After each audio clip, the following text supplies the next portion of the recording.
पिता, पुत्र और पवित्र आत्मा के नाम में आमीन। जय मसीह के सभी को। मैं आकाशदीप मरांडी और आज हम पाठ पढ़ेंगे 8 अगस्त शुक्रवार का 18वां सामान्य सप्ताह संत डोमिनिक। पहला पाठ विधि विवरण अध्याय 4 पद संख्या 32 से 40। ईश्वर ने जब पृथ्वी पर मनुष्य की सृष्टि की, तुम तब से लेकर अपने प्राचीन युगों का हाल पूछो। क्या पृथ्वी के एक छोर से दूसरे छोर तक कभी इतनी अद्भुत घटना हुई? क्या इस प्रकार की बात कभी सुनने में आई है? क्या और कोई ऐसा राष्ट्र है जिसने तुम लोगों की तरह अग्नि में से बोलते हुए ईश्वर की वाणी सुनी और जीवित बच गया हो?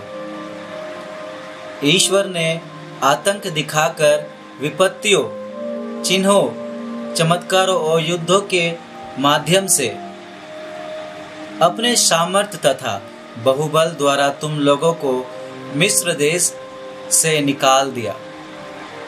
यह सब तुमने अपनी आंखों से देखा है। क्या और कोई ऐसा ईश्वर है जिसने इस तरह किसी दूसरे राष्ट्र में से अपना राष्ट्र चुना है? यह सब तुम लोगों को इसलिए देखने को मिला कि तुम जान जाओ कि प्रभु ही ईश्वर है, उसके सिवा और कोई ईश्वर नहीं है। तुम्हें शिक्षा देने के लिए उसने आकाश से तुमको अपनी वाणी सुनाई और पृथ्वी पर तुमको वह महान अग्नि दिखाई जिसमें से तुमने उसे बातें करते सुना है। उसने तुम्हारे पूर्वजों को प्यार किया और उनके वंशजों को चुन लिया, इसलिए उसने अपना सामर्थ्य प्रकट किया है और वो स्वयं तुम लोगों को मिस्र से निकाल लाया। उसने तुम्हारे सामने से ऐसे राष्ट्रों को भगा दिया जो तुमसे अधिक महान और शक्तिशाली थे। उसने तुमको उनके देश में पहुंचा दिया और अब उसे विरासत के रूप में तुम्हें प्रदान किया।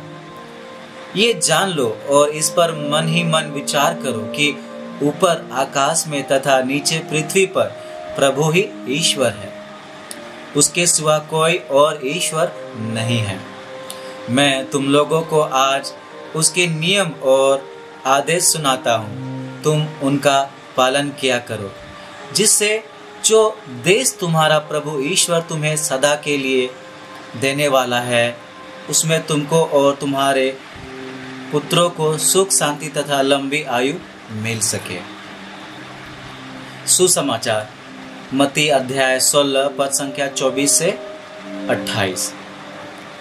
ईसा ने अपने शिष्यों से कहा, जो मेरा अनुसरण करना चाहता है वह आत्मत्याग करे और अपना क्रूस उठाकर मेरे पीछे हो ले। क्योंकि जो अपना जीवन सुरक्षित रखना चाहता है वो उसे खो देगा, और जो मेरे कारण अपना जीवन खोता है वो उसे सुरक्षित रखेगा। मनुष्य को इससे क्या लाभ यदि वो सारा संसार प्राप्त कर ले लेकिन अपना जीवन गवा दे? अपने जीवन के बदले मनुष्य दे ही क्या सकता है? क्योंकि मानव पुत्र अपने स्वर्गदूतों के साथ अपने पिता की महिमा सहित आएगा और वो प्रत्येक मनुष्य को उसके कर्म का फल देगा। मैं तुमसे कहता हूँ, यहाँ कुछ लोग विद्यमान है जो तब तक नहीं मरेंगे जब तक वे मानव पुत्र को राजकीय प्रताप के साथ आता हुआ ना देख ले। चिंतन। जीवन की कठिनाइयों का सामना करने के लिए आध्यात्मिक पोषण की अति आवश्यकता है।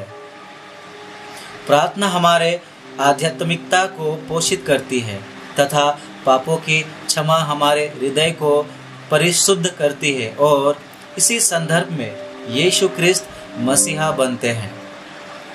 यीशु ख्रिस्त सामाजिक समस्याओं के बजाय पापों के बंधनों से हमें मुक्त करते हैं। इसलिए आज वे कहते हैं, जो मेरा अनुसरण करना चाहे वो आत्मत्याग करे और अपना क्रूस उठाकर मेरे पीछे हो ले। यीशु क्रिस्त ने हम सबों के लिए क्रूस पर अपना प्राण निछावर कर दिया और इसलिए अब हमारी बारी है कि हम उनके उद्धारक सुव्यवस्थित करें ताकि हम लोगों को ईश्वर के समीप ला सके। अपने बातों और अपने कार्यों में संयम बर्ताव के द्वारा हम पापों से बचकर यीशु क्रिस्त के जैसे बन सकते हैं। अनुवाक्य, मैं तेरे सभी कार्य याद करता हूँ। जय घोष, हालेलुया। धन्य है वे जो धार्मिकता के कारण अत्याचार सहते हैं, स्वर्ग राज उन्हीं का है। हालेलुया। पिता, पुत्र और पवित्र आत्मा के नाम में आमीन। ईश्वर को धन्यवाद।